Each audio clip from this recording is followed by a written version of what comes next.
যে কোনো নিয়ম ছিল যে আমাকে যখন প্রচ্ছদ করতে হবে তখন এই তার আমার গাইড থাকতে হবে, না না এসব কিছু এরকম কোনো নেই। ব্যাপার নেই? না, সবটাই হচ্ছে আমার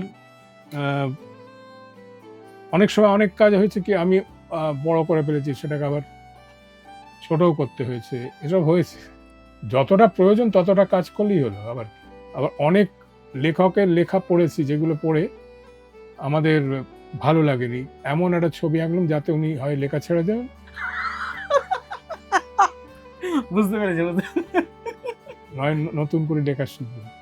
কারণ হচ্ছে লেখা জিনিসটাই এমন, মানে এটা হচ্ছে মানে আমার ভালো লাগার থেকেও একটা ব্যাপার আছে। তো আমরা তো অনেক লেখকের লেখা পড়ছি না, সেখানে তো আমার সবার উপর আমি জানি তো কার লেখার কি ব্যাপার স্যাপার, তার লেখার ধরন কি, এবং অনেকে অনেক প্রফেশনালি ঠিক রাইটার নয়, এরকম লোকই তো আছে। হ্যাঁ, তাদের ক্ষেত্রে কিন্তু ওই সমস্যাটা থাকে।